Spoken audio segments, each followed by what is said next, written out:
Welcome back to the Hive Doctor, your beekeeping mentor. It's my job to take the guesswork out of beekeeping for you. We're covering more beekeeping equipment today, specifically honey supers, so stick around.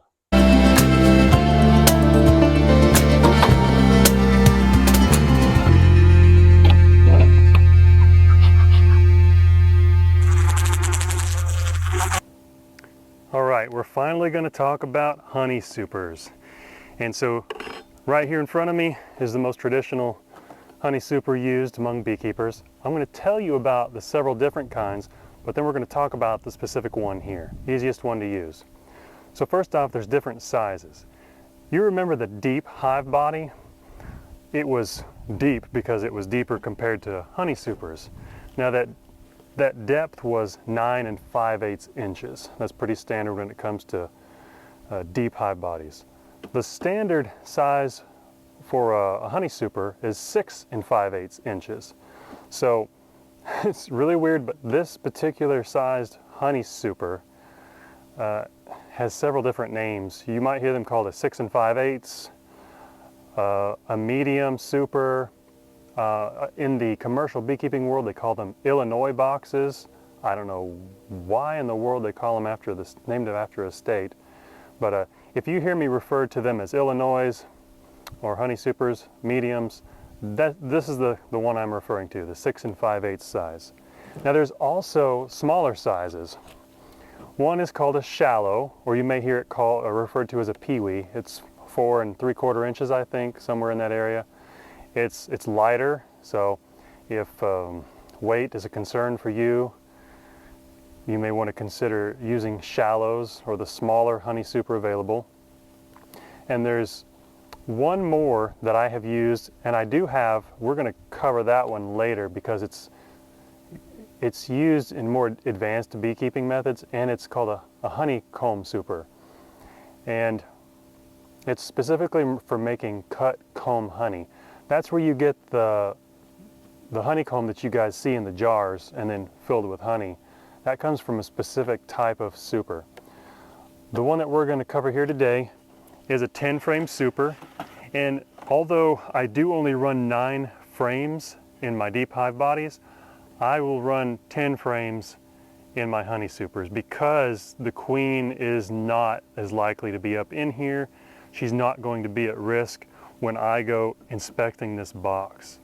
I run 9 frames like you saw in the last video because honeybee mortality, it's a little bit more difficult to deal with that 10th frame.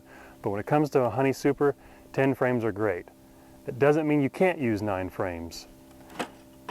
In fact, taking one out, now I've got 9 left. But then you've got to space them evenly. And what you're going to end up with, the bees won't build out a bunch of burr comb like they would in the brood chamber in a deep. No, with 9 frames, they're going to build out really fat, thick frames of honey. So if that's the way you want to go, that's cool too, but 10 is just as good. When this thing is full of honey, it's going to weigh about 40 pounds. That's 2/3 of a 5-gallon bucket. Before we dig into this box, I wanted to define a word for you. You heard me call it a honey super. Well, what in the world does super mean? Super is short for the word supernumerary, and it means something that is added onto something temporarily.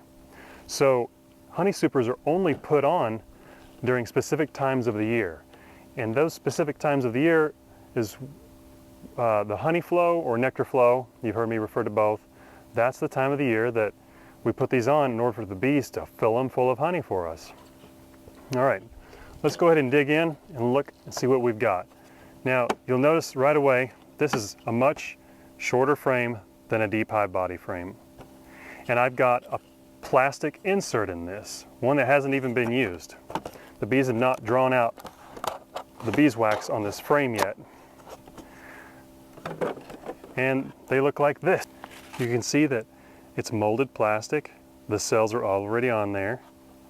And we've got these thin parts on the top and bottom so that they fit into the grooves of the top bar and the bottom bar on the frame. This just snaps into place.